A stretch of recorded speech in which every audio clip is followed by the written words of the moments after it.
Certains matins, vous vous réveillez sans vraiment comprendre pourquoi vous vous sentez si fatigué. Il n'y a pas de mauvaise nouvelle particulière. Il n'y a pas d'événement particulier. Tu ressens juste une pression familière dans ton cœur, comme si la fatigue de la veille persistait. Tu ouvres les yeux et, avant même que la journée ne commence, quelque chose en toi cherche déjà un point d'ancrage solide. Même si tout le reste vacille, une main qui ne bougera pas d'un pouce. Et ce sentiment vous est-il familier? Vous regardez autour de vous et vous remarquez que les gens autour de vous courent dans tous les sens, parlent fort, prennent des décisions, font des projets, comme si la vie était une question de vitesse.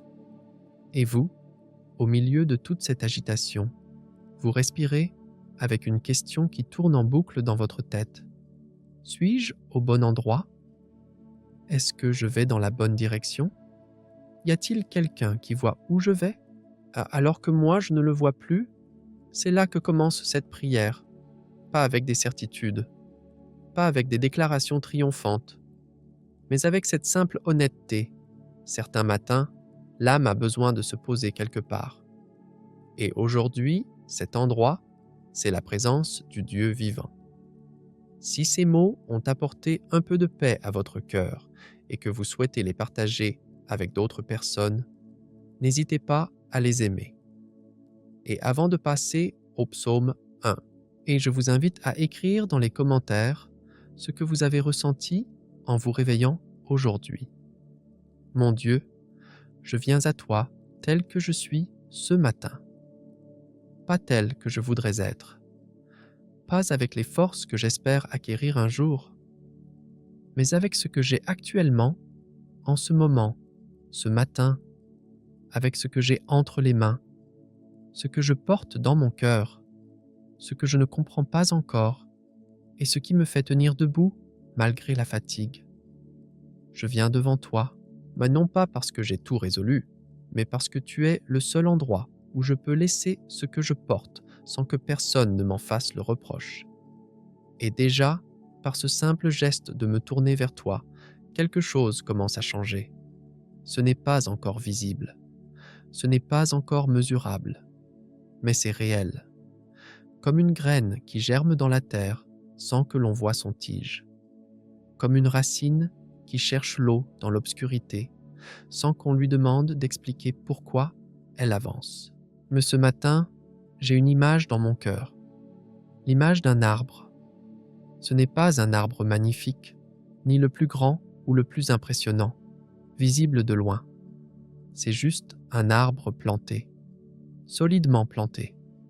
Un arbre dont les racines peuvent s'enfoncer profondément, très profondément, pour atteindre une source d'eau qui ne s'assèche jamais, quelle que soit la saison, quelle que soit la chaleur extérieure, quelle que soit la sécheresse qui sévit autour de lui. Cet arbre ne court pas après la pluie. Il ne se demande pas s'il y aura de l'eau demain, car il a été planté dans un endroit où l'eau coule en permanence.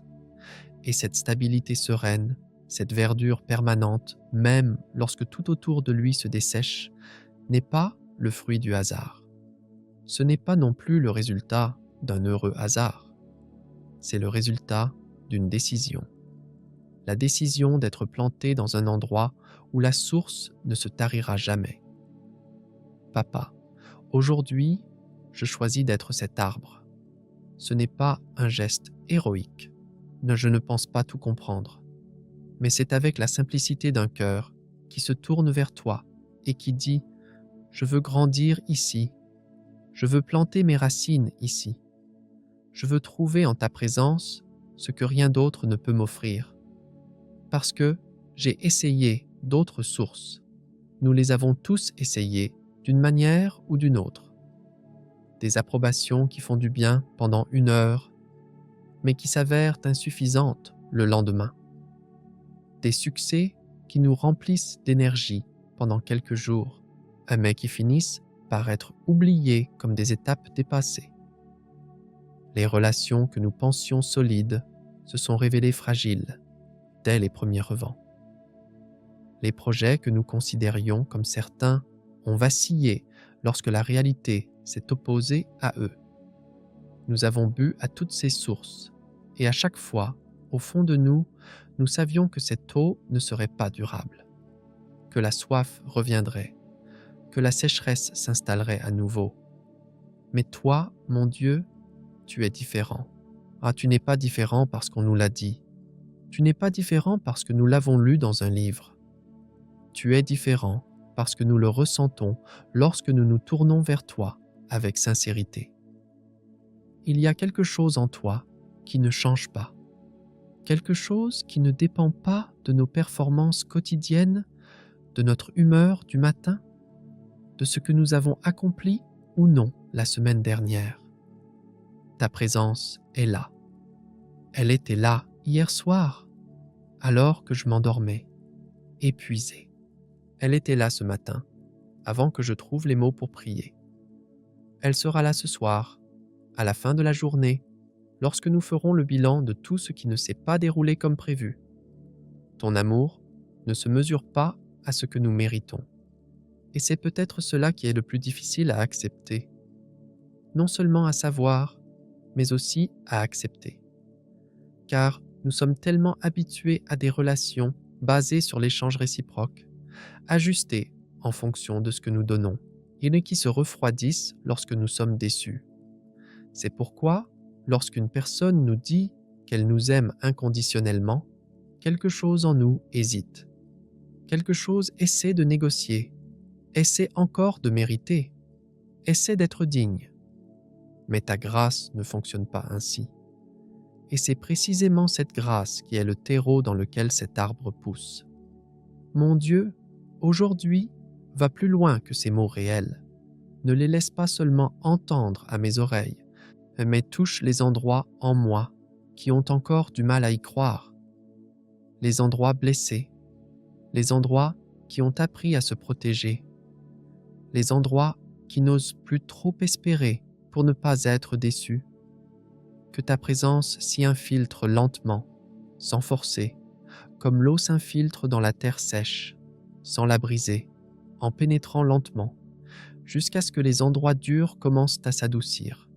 Ce matin, je ne prie pas un Dieu lointain. Je ne crie pas vers un ciel vide en espérant que quelque chose m'entende. Je me tourne vers quelqu'un qui me connaît, quelqu'un qui connaît mon nom, quelqu'un qui sait ce qui s'est passé hier, quelqu'un qui connaît la fatigue que je cache derrière le visage que je montre aux autres, quelqu'un qui voit les questions que je n'ai pas encore pu formuler, et quelqu'un qui est là malgré tout cela, quelqu'un qui est à mes côtés, attentif, sans me juger pour mes défauts, mais en voyant déjà comment je serai quand sa main aura achevé son œuvre en moi. Il y a quelque chose dont on ne parle pas assez souvent. On pense toujours que tout commence par une décision importante.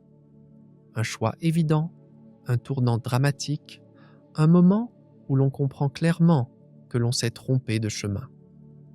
Mais souvent, les choses ne se passent pas ainsi. La plupart du temps, cela commence par quelque chose de beaucoup moins visible.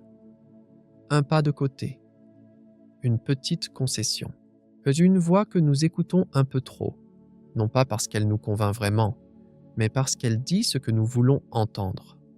Vous connaissez ces voix qui vous disent que vous avez le droit de souffrir, parce que c'est compréhensible après ce que vous avez vécu.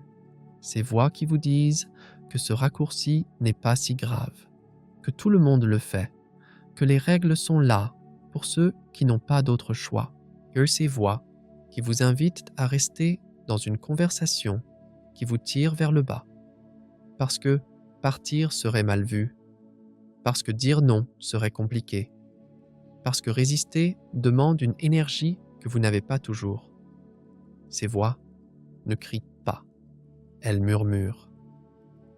Et c'est précisément pour cela qu'elles sont dangereuses. Papa, ce matin, je veux que tu me donnes le don de discernement.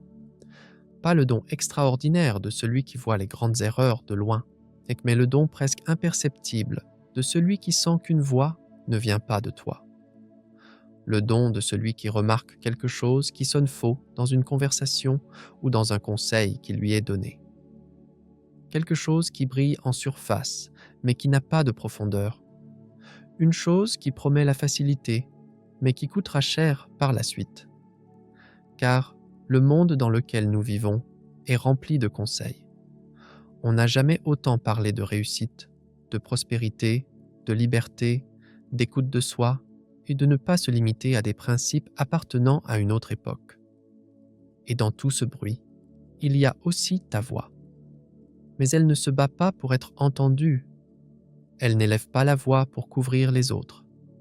Elle est là, fixe, douce, déterminée, attendant que nous choisissions de l'écouter. Mon Dieu, que je sois celui qui t'écoute. Pas par habitude, pas par peur, mais avec le temps, chaque fois que j'écoutais ta voix, même si cela ne semblait pas logique, même si cela me faisait perdre quelque chose, je comprenais que je trouvais quelque chose de plus solide qu'avant. Et quand j'écoutais les autres voix, même celles qui semblaient logiques, même celles qui venaient de personnes bien intentionnées, j'avais l'impression de marcher sur un terrain instable. Je me sentais légèrement, mais durablement perdu. Il y a une avancée dans l'éloignement. Cette avancée est subtile, mais réelle. D'abord, nous marchons. Nous avançons dans la mauvaise direction, mais nous avançons. Nous sommes toujours en mouvement. Nous nous disons que ce n'est qu'un moment, que cela ne durera pas, que nous reviendrons quand le moment sera venu. Puis, nous nous arrêtons. Nous commençons à nous habituer à l'endroit où nous sommes. Ce qui était choquant au début devient familier. Ce qui nous dérangeait au fond de nous-mêmes finit par être accepté comme la norme. Puis, nous nous asseyons, nous nous installons, nous nous sentons à l'aise dans un endroit que nous n'aurions jamais choisi consciemment au départ, mais où nous avons glissé pas à pas sans nous en rendre compte. Ce n'est pas un jugement, c'est une constatation. Et il est important de le voir clairement, non pas pour se condamner, mais pour comprendre à quel point chaque petit choix est important. Chaque matin, à travers les petites décisions que personne ne voit, pour comprendre à quel point la direction que tu prends est importante, et bonne ou mauvaise. Lentement, silencieusement, mais vraiment. Mon Dieu, protège mes pas ce matin. Non pas parce que je suis fort, mais parce que tu connais mes faiblesses mieux que moi. Tu sais où je suis vulnérable. Tu sais quelle voix m'influence le plus facilement. Tu sais dans quelle situation je baisse ma garde. Et parce que tu le sais, je te fais confiance pour marcher devant moi, préparer le chemin, fermer les routes qui mènent ailleurs que là où tu veux m'emmener. Même s'il serait plus confortable de s'arrêter, donne-moi la force de continuer à marcher. Dans la vie, il y a des moments où, à cause de la fatigue, nous nous arrêtons au mauvais endroit. Non pas parce que nous avons fait le mauvais choix, non pas parce que nous voulons rester là, mais parce que continuer demande une énergie que nous n'avons plus. Et dans ces moments-là, Père, sois ma force. Que ce ne soit pas ma volonté du jour qui détermine si je reste sur le droit chemin, mais ta main qui me soutient même quand je n'ai plus rien. Et pour les gens qui m'entourent, mon Dieu. Pour les gens que j'aime et qui m'inquiètent, qui suivent leur propre chemin.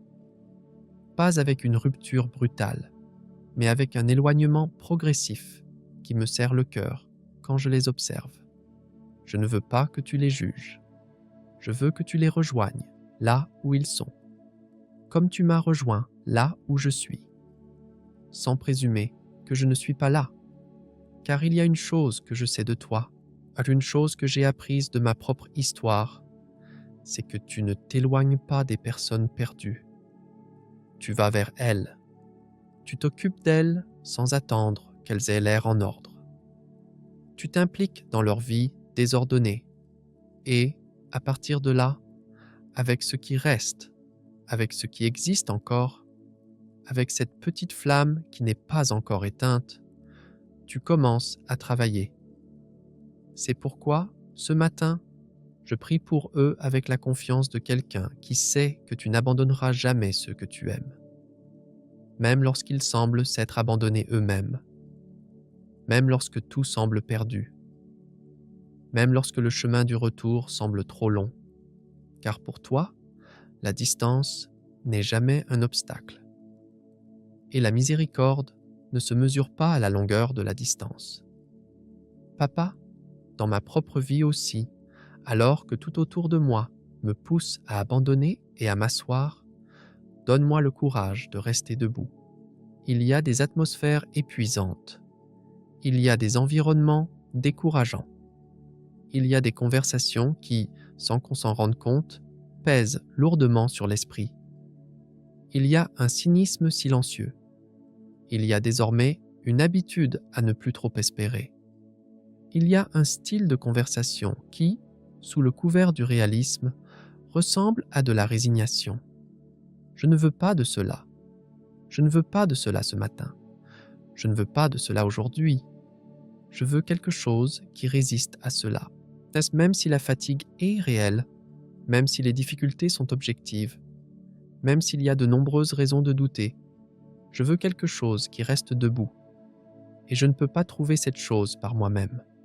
Je te trouve, toi, dans tes paroles, dans ta présence, dans cette source qui continue de couler, indépendamment de ce que je ressens le matin.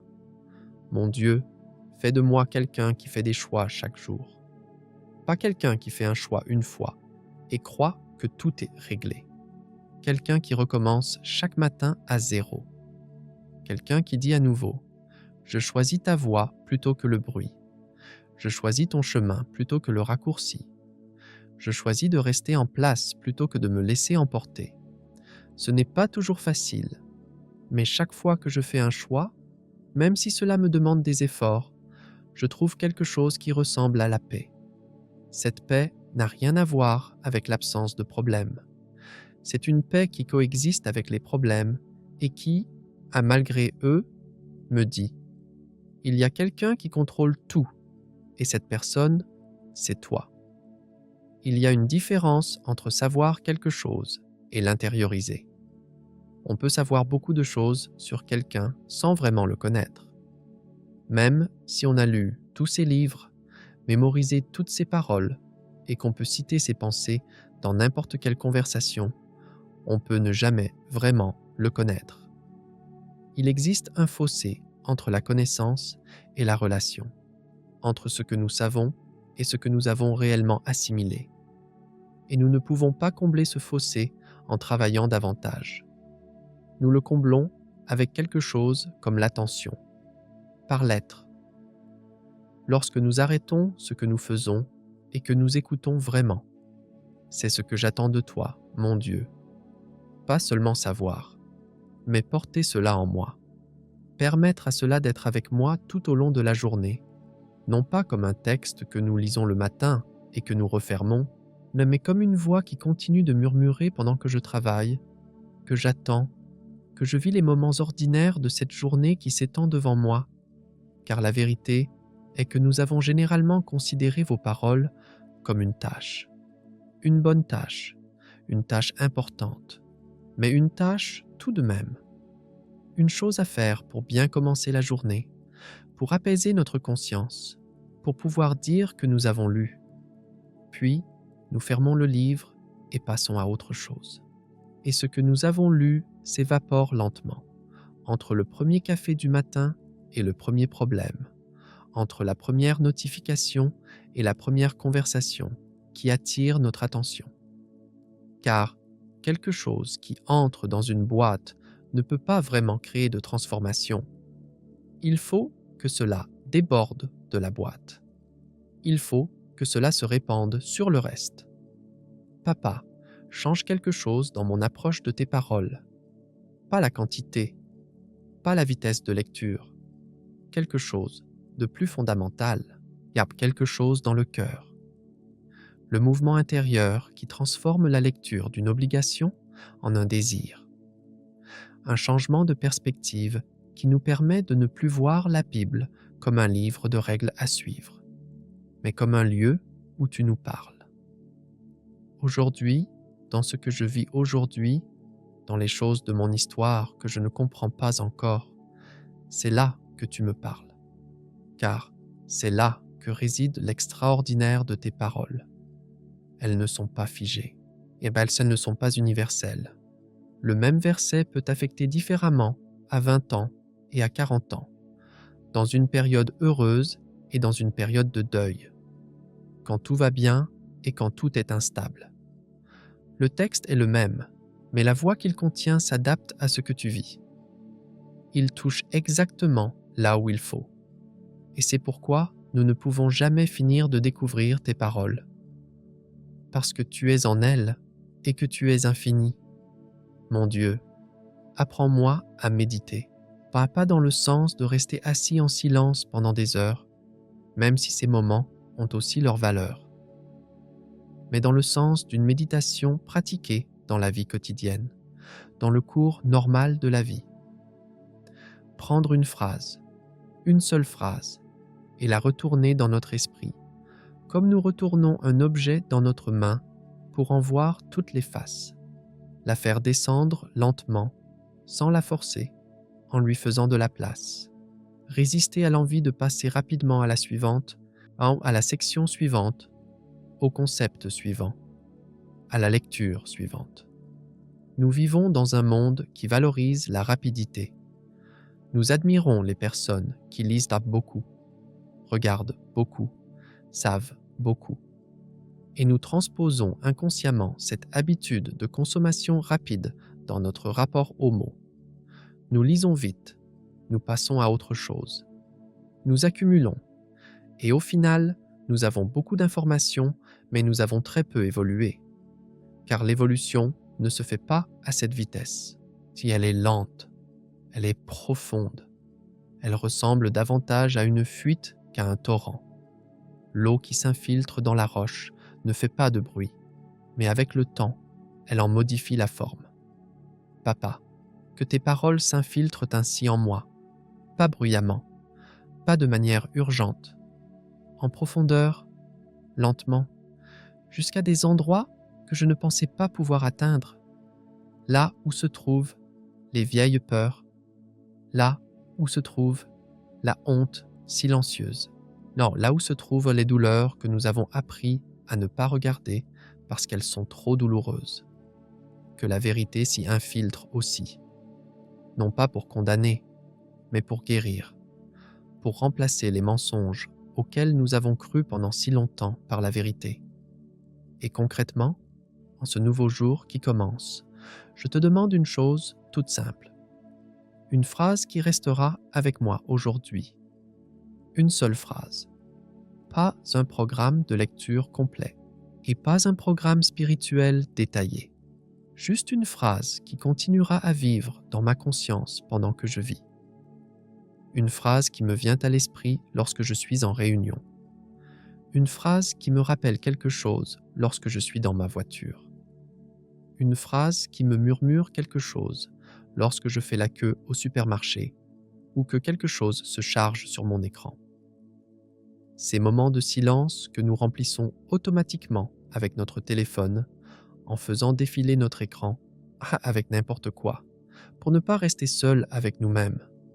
Et si, à ces moments-là, au lieu de notre réflexe habituel, c'était cette phrase, cette vérité à ton sujet, une partie de ta voix qui continue de résonner. Avec le temps, j'ai appris quelque chose au sujet des promesses que nous lisons très rapidement. Elles ne nous appartiennent pas encore. Nous les avons parcourues, nous avons hoché la tête, nous avons même dit « Amen ». Mais elles ne se sont pas encore ancrées suffisamment profondément en nous pour changer quoi que ce soit. Car recevoir une promesse de Dieu, la recevoir véritablement, exige que l'on s'y attarde, la regarder, si j'y crois vraiment, réfléchir à ce qu'elle changera dans ma vie, non seulement dans ma tête, mais aussi dans mes décisions quotidiennes, dans ma façon de parler à quelqu'un de difficile, dans ma façon de réagir lorsque les choses ne se passent pas comme je l'avais espéré, dans ma façon de me lever le matin, même si je n'en ai pas envie. C'est alors que les paroles prennent vie, non pas dans la lecture, mais dans la pratique silencieuse. Lorsque nous nous trouvons dans une situation complexe et qu'une phrase nous vient à l'esprit, ce n'est pas parce que nous faisons un effort pour nous en souvenir, mais parce que nous l'avons suffisamment intériorisée qu'elle nous vient naturellement à l'esprit. C'est à ce moment-là que la méditation fait son travail. Mon Dieu, je prie pour ceux qui ont du mal à trouver de la compassion dans tes paroles, pour ceux qui voient trop souvent tes paroles comme un moyen de jugement, pour ceux qui lisent les versets pour condamner plutôt que pour exalter, pour ceux qui ont un passé complexe avec les textes sacrés, car ces textes ont été utilisés par l'homme pour blesser plutôt que pour guérir. Pour eux, je souhaite une rencontre différente avec tes paroles. Une rencontre où tu parles directement, car sans intermédiaire qui déforme le message, sans voix humaine qui impose leur propre peur ou leur propre colère. Juste toi, juste ta compassion, ta façon de voir les gens en profondeur, de ne pas leur tourner le dos et de les appeler par leur nom, car ta parole, c'est cela, en substance. C'est la longue histoire d'un Dieu qui cherche ses enfants. Un Dieu qui les trouve là où ils se cachent. Un Dieu qui, quand il le faut, perturbe leur confort, mais ne les abandonne jamais. Un Dieu qui dit parfois des choses difficiles, mais qui agit toujours avec un amour qui veut pour eux mieux que ce qu'ils acceptent pour eux-mêmes. Et ce matin, dans cette prière, ta parole est là aussi, pas comme un texte lu, mais comme une présence, comme l'eau qui coule sous la terre et que les racines trouvent dans l'obscurité sans la voir, en continuant simplement à s'enfoncer vers elle. Aujourd'hui, je veux être cet arbre, mon Dieu, que mes racines s'étendent vers ta parole avec cette confiance sereine. Je n'ai pas besoin de tout comprendre pour avancer. Je n'ai pas besoin que tout soit clair pour faire confiance à celui qui voit ce que je ne vois pas encore. Ta parole dit que tu connais le chemin de ceux qui ont raison, pas seulement ce que tu vois de loin, ce que tu sais, que tu les accompagnes, que tu marches avec ceux qui ont choisi de te suivre. Et si tu connais ce chemin, alors même les parties que je ne comprends pas encore font partie d'un tout cohérent. Même les chemins sinueux ont une logique que tu vois et que je verrai plus tard, quand j'aurai suffisamment avancé pour pouvoir regarder en arrière. C'est ce à quoi j'ai dit oui ce matin, à ton regard sur mon chemin, au fait que tu saches où je vais, même si je ne le vois pas encore. Il y a des choses que nous ne voyons pas, mais qui existent néanmoins. D'une certaine manière, nous le savons, mais parfois, nous le ressentons sans pouvoir l'expliquer. Une résistance inexplicable alors que tout semble aller pour le mieux. Une fatigue sans cause apparente, qui n'est pas celle du corps après l'effort, mais une autre fatigue, plus profonde, qui touche quelque chose de plus profond, de plus sous-jacent. Certains jours, on a l'impression de ramer contre un courant invisible, de pousser une porte qui doit s'ouvrir, d'avancer sur un chemin qui semble libre et d'avoir du mal à chaque pas. Or, nous n'en parlons pas beaucoup. Non pas parce que cela n'existe pas, mais parce que nous ne savons pas toujours comment en parler, sans donner l'impression de chercher une excuse ou sans tomber dans l'obsession de voir des ennemis partout. Il existe un équilibre délicat entre ignorer ce qui se passe dans le monde invisible et tout mettre au centre. Et cet équilibre, à mon avis, commence par une certitude. Pas la certitude des difficultés, la certitude que vous serez protégé. Car ce qui m'a apaisé ce matin, mon Dieu, ce n'est pas le fait de ne pas résister. C'est d'être sûr que cette résistance se trouve entre toi et moi. Que tout ce qui veut m'atteindre doit d'abord passer par toi.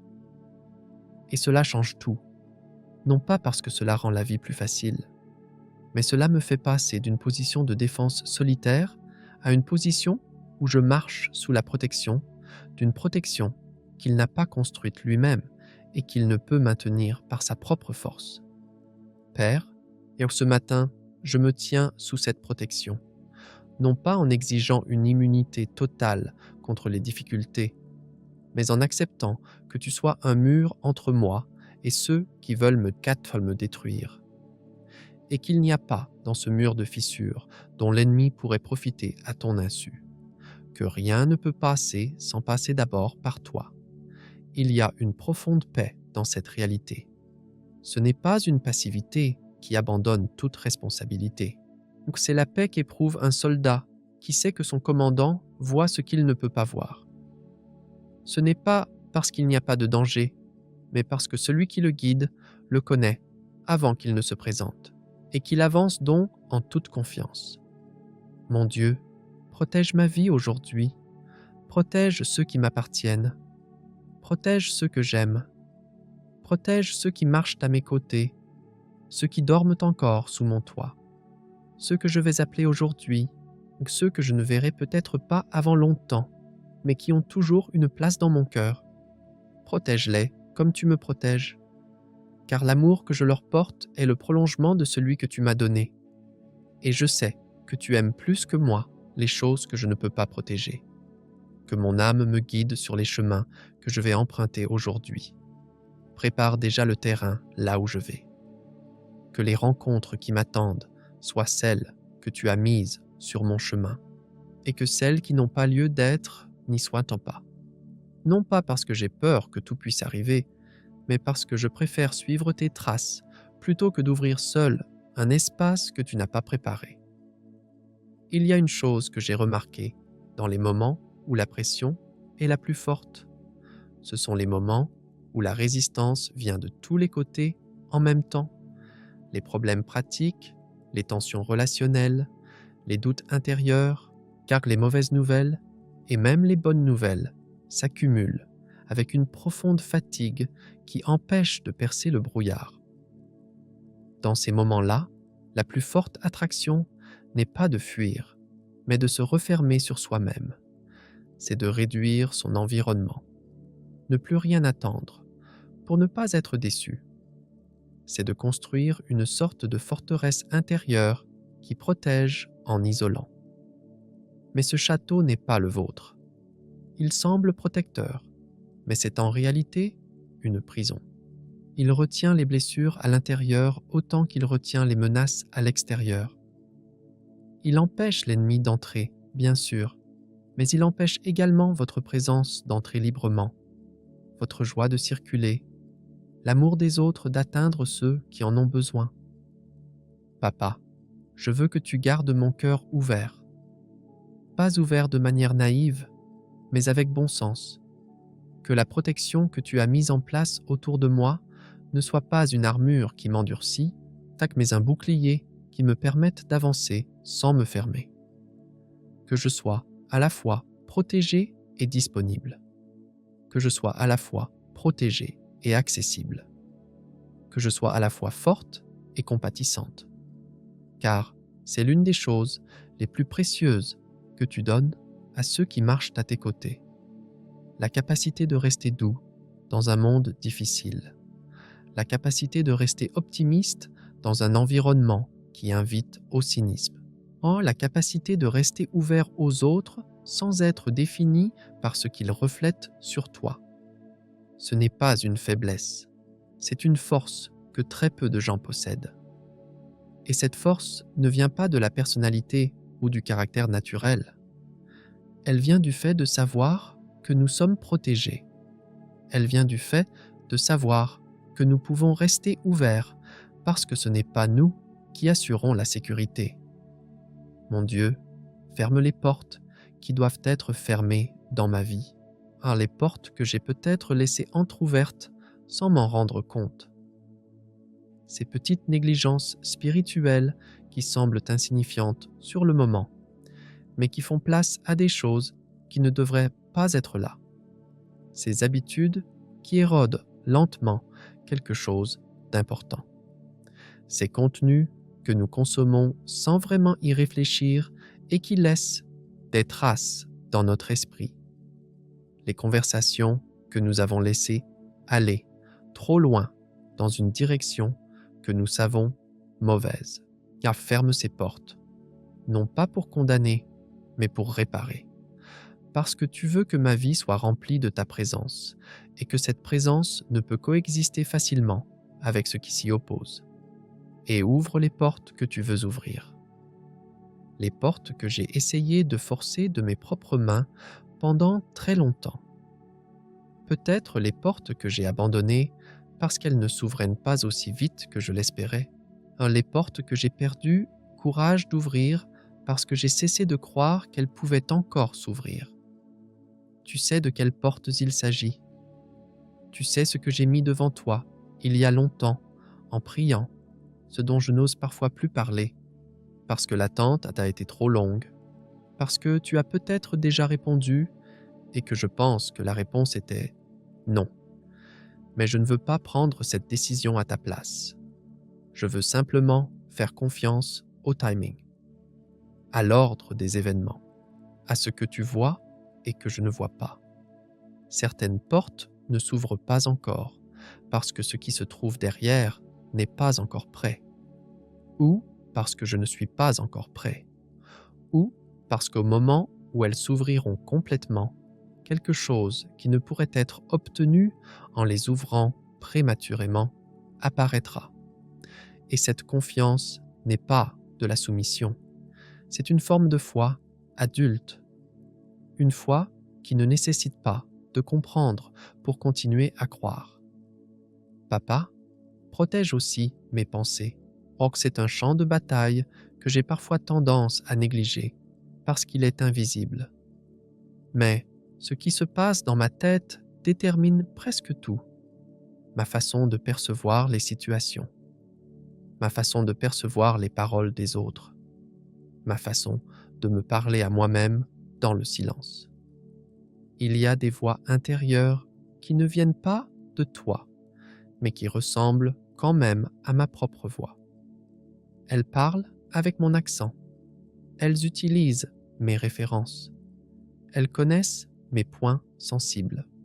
Et en utilisant cela, elles instillent en moi des croyances aveugles, telles que le doute, la honte, la peur, l'insuffisance, l'échec, le fait que les autres ont raison de me voir comme ils me voient dans mes pires moments, que ta vérité soit plus forte que ces voix, non pas en les réprimant violemment, mais en les éloignant avec ta lumière. Car le mensonge ne peut résister à la lumière. Il n'est pas nécessaire de lutter directement contre le mensonge. Il faut le mettre au grand jour. Et lorsqu'il est révélé, il perd son effet. Il perd l'autorité qu'il avait dans l'ombre. Il devient ce qu'il est réellement. Une structure fragile et sans fondement, qui tient debout uniquement parce qu'elle n'a pas encore été confrontée. C'est pourquoi je te demande ce matin, mon Dieu, éclaire-moi.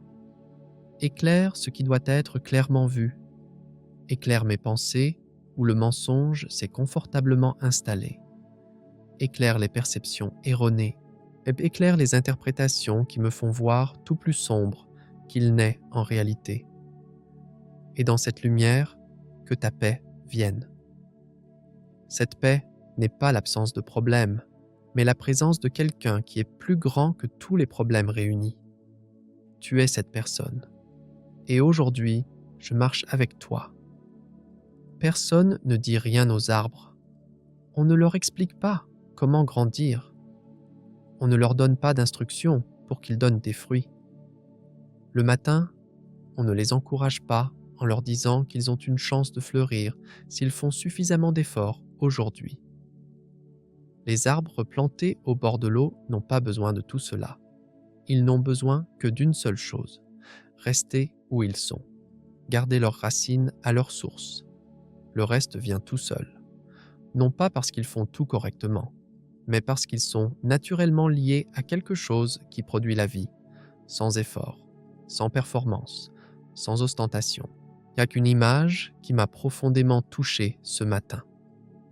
Parce que Nous vivons dans une culture où tout doit être mérité. Une culture où le résultat est proportionnel à l'effort visible. Si vous ne produisez pas, cela signifie que vous n'avez pas assez travaillé, que vous n'avez pas assez voulu, que vous n'avez pas assez cru. Et nous transposons inconsciemment cette logique dans notre vie spirituelle. Nous commençons à croire que les bénédictions dépendent du nombre de prières récitées, et nous croyons que la grâce divine peut être calculée en fonction de la régularité des prières. Si quelque chose ne s'est pas encore réalisé, nous croyons que c'est forcément parce que nous n'avons pas fait assez d'efforts. Mais l'arbre ne pense pas ainsi. L'arbre ne se soucie pas de sa productivité. Il boit de l'eau. C'est tout. Et parce qu'il boit de l'eau, parce qu'il se tient là où la source coule, la vie coule en lui. Et cette vie produit. Elle produit en son temps, et pas au moment imposé par l'extérieur. Elle produit son propre fruit, pas celui d'un autre arbre que nous admirons depuis le rivage. Père, libère-moi de cette pression spirituelle, de cette voix épuisante qui me pousse à croire que je dois constamment prouver que je mérite ce que tu veux me donner, de cette habitude que j'ai de me comparer aux autres qui donnent plus de fruits, fleurissent plus vite, avancent plus facilement, comme si ta bénédiction était une ressource limitée, distribuée à ceux qui la méritent le plus. Ta bénédiction n'est pas une récompense, c'est un résultat, le résultat naturel de notre attachement à toi. Et cet attachement ne se mesure pas à l'intensité émotionnelle d'un moment de prière. Il se construit dans la fidélité tranquille des jours ordinaires. Ces matins où nous nous tournons vers toi, non par inspiration, mais par simple décision. Ces moments de la journée où, tiens, plutôt que de nous perdre dans le bruit, nous choisissons de nous tourner vers ta voix. Avec cette attitude fondamentale, je veux rester près de la source, même si je ne ressens pas grand-chose, même si la vie est ordinaire, même si rien ne ressemble à un miracle. Mon Dieu, je t'offre ce matin ce que j'ai entre les mains, pas ce que je désire, pas ce que j'espère avoir un jour, ce que j'ai en ce moment, mes projets qui avancent lentement, mes relations qui demandent de l'attention, là mon travail qui n'est peut-être pas celui dont je rêvais, mais qui est réel et qui est entre mes mains aujourd'hui. Des responsabilités parfois lourdes et des joies simples qui les allègent. Je te donne tout cela, non pas pour que tu le transformes instantanément en quelque chose de merveilleux, mais pour que ta présence envahisse tout cela, pour que l'ordinaire, non pas dans sa forme, mais dans sa qualité, dans sa profondeur, dans ce qu'il produit réellement pour ceux qui en bénéficient, se mêle à quelque chose d'extraordinaire. Car je commence à comprendre que le fruit que tu veux que je donne n'est pas toujours celui que j'ai toujours imaginé. Il n'est pas toujours visible immédiatement. Il n'est pas toujours magnifique. Il n'attire pas toujours l'attention. Parfois, le fruit que tu donnes par mon intermédiaire est une parole dite au bon moment à quelqu'un qui en a besoin, sans que je sache à quel point c'est important. C'est une décision prise en toute honnêteté, alors que personne ne regarde et que le raccourci serait beaucoup plus facile. C'est être présent dans une situation difficile, sans fuir, sans exploser, sans se refermer. C'est cette sérénité inattendue qui surprend même ceux qui la vivent et qui ne peut venir que de toi. Ce fruit ne peut être mesuré avec des moyens ordinaires, mais il est important. Il nourrit. Il laisse une trace dans la vie des personnes qui le reçoivent. Et parfois, ce n'est que dans l'éternité que nous pouvons comprendre à quel point une petite chose que nous considérons comme insignifiante peut avoir un impact profond sur une vie. Père, ne me laisse pas mépriser les petits fruits. Ne me laisse pas passer ma vie à attendre une grande récolte en ignorant ceux qui poussent tranquillement en marge de mon quotidien. Même lorsque je cherche des choses plus grandes ailleurs, donne-moi des yeux pour voir ce que tu as déjà produit là où je ne regarde pas. Et pour les choses qui ne se sont pas encore manifestées, je fais confiance aux saisons. Car l'arbre sur cette image ne donne pas de fruits de la même manière tout au long de l'année. Il y a des saisons de floraison, des saisons de croissance, des saisons de maturation et des saisons de récolte. Et aucune de ces saisons n'est mauvaise. Même pendant la saison de repos, même si rien de nouveau n'est visible de l'extérieur, quelque chose se prépare. Les racines s'enfoncent plus profondément. La sève circule. Avant que le résultat ne soit visible, la vie fait tranquillement son travail. Dans la vie, il y a des périodes qui semblent marquer le pas. Des périodes où nous nous demandons si nous avançons vraiment. Des périodes où nos prières semblent rester lettres mortes.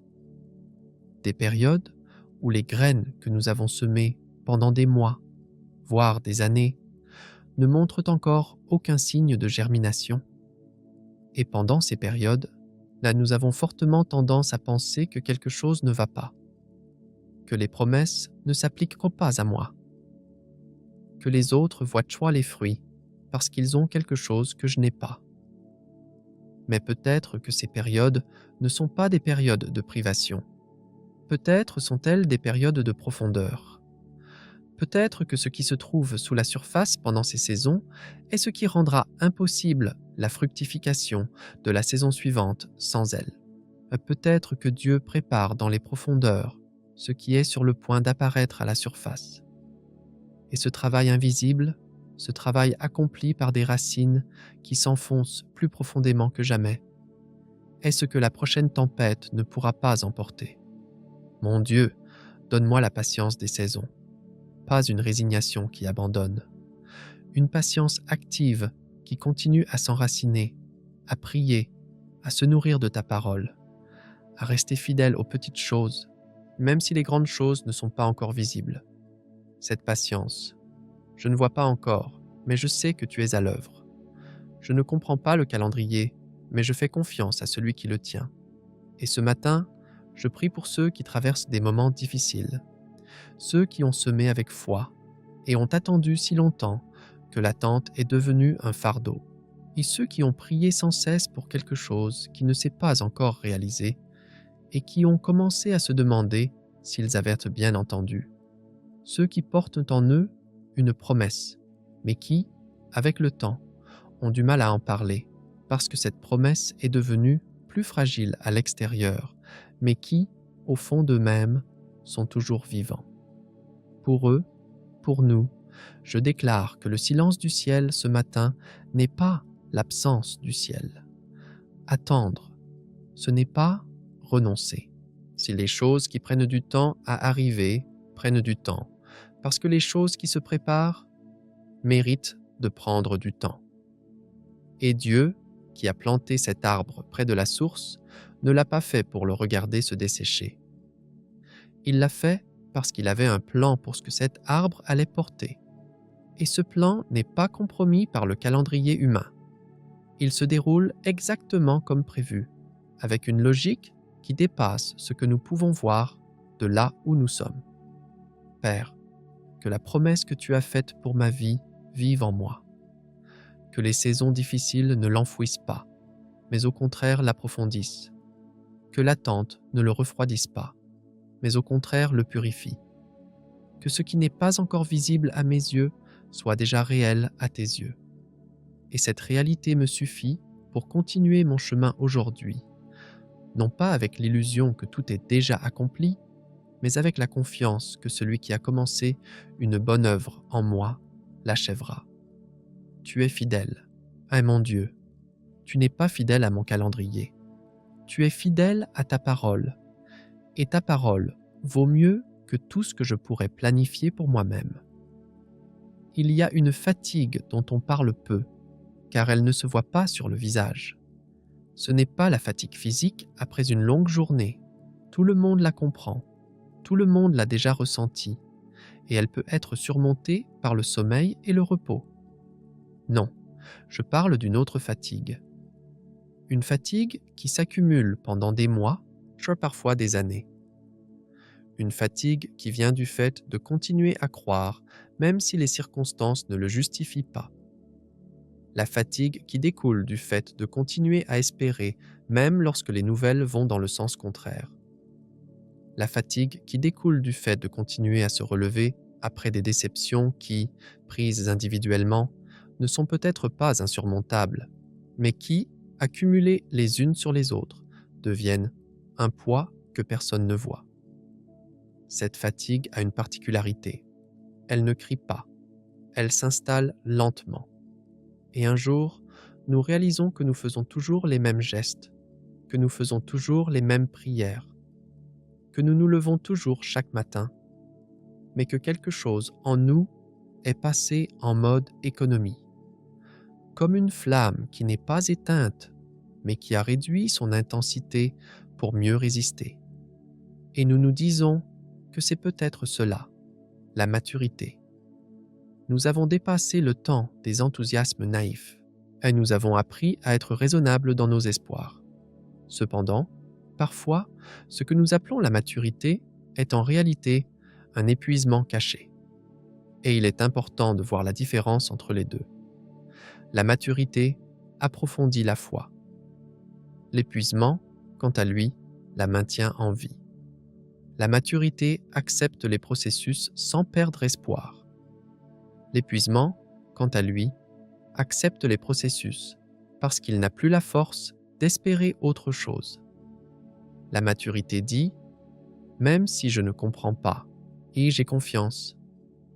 L'épuisement dit « je continue parce que je ne sais pas quoi faire d'autre ». Papa, ce matin, je te parle de mon épuisement. Ce n'est pas pour me plaindre, ni pour négocier une exemption de l'effort.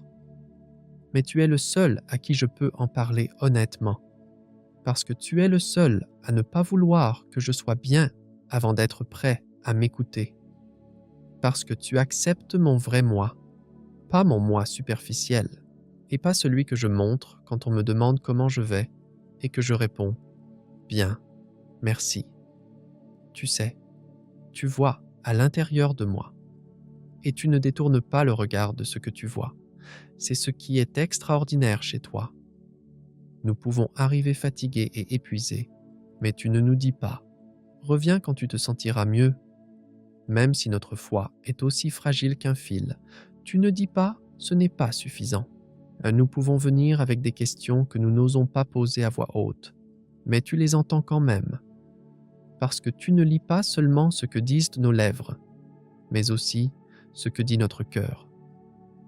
Ce matin, je t'offre tout cela, mon Dieu, la fatigue accumulée, les espoirs qui attendent depuis longtemps, les forces qui ont servi jusqu'au bout et qui doivent être renouvelées, les endroits en moi qui se sont un peu refermés pour se protéger et qui doivent se rouvrir doucement et sans contrainte, avec la patience de celui qui sait que la guérison ne peut être ordonnée.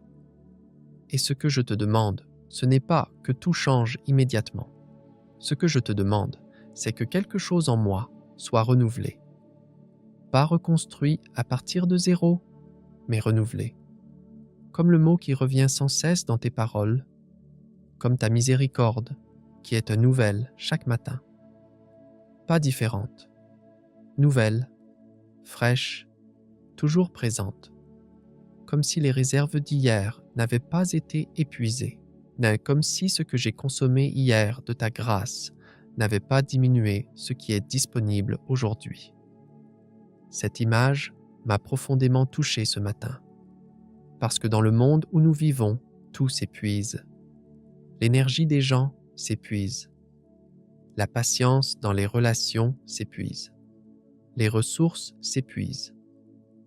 La bonté des autres est limitée et nous le ressentons lorsque nous dépassons ces limites.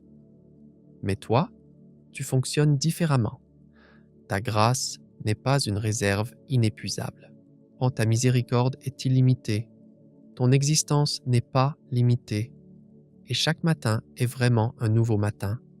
Non pas au sens calendaire, mais au sens de ce que tu offres à ceux qui se tournent vers toi. Père, que cette vérité pénètre dans les parties de moi qui ont appris la limitation, dans les endroits où j'ai adopté la pénurie comme règle, dans les endroits où j'ai pris l'habitude de vivre avec moins, parce que demander plus semble être de l'arrogance ou parce que les déceptions passées ont créé une prudence qui semble être de la sagesse, mais qui est en fait une mesure pour éviter d'être déçu. Que ta générosité brise cet ordre, lentement, mais vraiment. Ce matin, je dois répéter quelque chose, non pas parce que c'est un cliché, mais parce que c'est vrai et que dans les moments difficiles, il faut répéter les vérités. Tu ne perds jamais le contrôle, même si tout dans ma vie semble hors de contrôle, même si les situations que j'observe prennent une tournure inattendue, même si les personnes en qui j'ai confiance ne respectent pas les rôles que je leur ai attribués dans l'histoire que j'ai écrite dans ma tête. Malgré tout cela, tu n'es pas surpris. Tu n'as pas révisé tes plans à la hâte. Tu n'as pas dû improviser parce que quelque chose s'est produit sans ton consentement. Tu es la même personne hier, aujourd'hui et pour toujours. Et dans un monde où presque tout a changé, où presque tout est source de déception, où presque tout finit par révéler sa fragilité, cette constance est peut-être la chose la plus précieuse que tu m'offres. Un endroit qui ne bouge pas, un soutien qui ne faiblit pas, une présence qui ne se lasse pas de moi, même lorsque je me lasse de moi-même. Mon Dieu, insuffle ta vie en moi ce matin, pas au sens figuré, pour de vrai, comme tu l'as fait tout au long de l'histoire pour les hommes et les femmes qui étaient à bout de force et qui avaient reperdu tout espoir. Ce souffle qui ne nous demande pas si nous sommes prêts, qui vient parce que tu as décidé de venir, qui change quelque chose dans l'atmosphère avant même que nous comprenions ce qui se passe. Quelque chose de frais entre dans ce qui est usé. La douleur qui s'installe silencieusement fait place à quelque chose de doux. La lumière revient là où règne une morosité intérieure que même les bonnes nouvelles ne parviennent pas vraiment à atteindre. Ce n'est pas une lumière artificielle, ni l'enthousiasme forcé de quelqu'un qui fait semblant d'aller bien, mais la vraie lumière qui vient de ta présence et qui change la nature de ce que nous percevons, non pas parce que les conditions ont changé, mais parce que celui qui les observe est touché par quelque chose qui vient d'au-delà des conditions. Alors je sais que tu peux le faire. Pas parce qu'on me l'a dit, parce que je l'ai déjà vécu. Parce que dans ma vie, j'étais à un moment où je ne voulais plus vivre et quelque chose a changé. Pas à cause de moi, à cause de toi. Et ces moments sont pour moi comme des encres, des moments qui prouvent que tu es réel, que tu agis, que ta loyauté n'est pas un concept abstrait, mais une réalité que je tiens entre mes mains à certains moments de ma vie. Ce matin, je m'accroche à ces encres, mon Dieu, pas avec ma force d'aujourd'hui, avec le souvenir de ta loyauté, avec ce que tu as fait auparavant, avec les moments où tu es venu alors que je ne t'attendais plus, avec les moments où tu as ouvert des portes qui semblaient enfermées pour toujours, avec les moments où tu as dit quelque chose de si juste dans le silence que cela a déplacé une montagne que je portais sans m'en rendre compte depuis des années. Ce Dieu est le même ce matin. Cette fidélité n'a pas disparu. Sa capacité à venir au bon moment, de la bonne manière, avec exactement ce dont j'ai besoin, est toujours intacte. Et aujourd'hui, je choisis de lui faire confiance, même si je ne le ressens pas encore pleinement, même si la fatigue persiste, même si les circonstances n'ont pas changé. Car la foi ne commence pas lorsque les conditions changent. Elle commence avant. Elle commence dans cet espace inconfortable entre ce que nous avons vécu et ce que nous n'avons pas encore vu. Et c'est précisément dans cet espace que tu travailles le mieux. C'est là que tu construis quelque chose dans le cœur de la personne qui choisit de continuer à te faire confiance malgré tout. Quelque chose qui ne pourrait être construit autrement. Une profondeur d'âme qui ne s'obtient pas facilement, mais qui se gagne en traversant fidèlement des saisons difficiles. Père, crée en moi ce que tu veux pendant ce processus.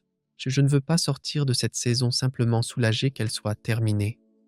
Je veux en sortir transformé par le changement qu'elle a créé en moi. Plus profond, plus enraciné, plus fort, afin de pouvoir mieux tenir ce que tu veux me donner. Parfois, je suis fatigué, mais je suis toujours là. Et être toujours là, être tourné vers toi, est peut-être une sorte de victoire dont je ne mesure pas encore toute la valeur. Pendant la prière, il arrive un moment où quelque chose change, car nous ne savons pas exactement quand cela se produira. Nous ne pouvons pas le planifier. Nous ne pouvons pas y parvenir à l'aide d'une technique ou d'une formule. Mais lorsque cela se produit, nous le comprenons. C'est le moment où nous passons du fait de parler à Dieu à quelque chose qui s'apparente davantage à être avec lui. C'est le moment où la distance entre celui qui prie et celui qui est prié disparaît lentement. C'est le moment où les mots deviennent moins nécessaires, et car quelque chose de plus profond que les mots circule. Je pense que nous vivons ce moment en ce moment même, après tout ce que nous avons vécu ensemble ce matin. Après avoir laissé derrière nous notre fatigue, après avoir affronté les questions que nous n'osions pas toujours poser, après avoir accepté les périodes d'attente et les espoirs qui persistent malgré tout. Quelque chose s'est ouvert. Pas de manière spectaculaire, mais vraiment, comme si un espace en nous s'était légèrement élargi pour accueillir tout ce que nous voulions y mettre. Mon Dieu. Et ce matin, dans ce domaine, je veux faire quelque chose que je ne fais peut-être pas assez souvent, mais qui est tout à fait mérité. Je veux te remercier, pas pour obtenir quelque chose en retour, pas parce que c'est quelque chose qu'il faut faire à la fin d'une prière, mais quand on y regarde de près, quand on prend le temps de vraiment regarder, au lieu de se concentrer uniquement sur ce qui manque, il y a tellement de raisons. Il y a le souffle que je prends sans y penser. Il y a ce matin où je me suis réveillé sans le mériter. Il y a mon cœur qui bat régulièrement, fidèlement, sans rien demander en retour. Il y a les personnes qui font partie de ma vie, qui sont imparfaites comme moi, mais qui sont là. Ma capacité à penser, à ressentir, à m'orienter vers toi, ce ne sont pas des choses insignifiantes. Ce matin, dans un monde où beaucoup de gens se sont réveillés en ayant perdu l'une de ces choses, le simple fait d'être ici, d'être entier, de pouvoir tenir cette conversation, est une grâce que je n'ai pas créée. Papa, merci. Merci pour toutes ces choses évidentes auxquelles nous ne prêtons plus attention parce que nous y sommes habitués. Merci pour toutes ces choses discrètes que nous ne remarquons que lorsqu'elles disparaissent. Merci pour les protections dont je ne savais pas avoir besoin. Merci pour les dangers que j'ai évités sans m'en rendre compte. Merci pour les rencontres qui ont changé ma vie et que je n'avais pas prévues. Merci pour les moments où tu as mis les bonnes personnes sur mon chemin, juste au moment où j'en avais besoin, même si je ne le voulais pas.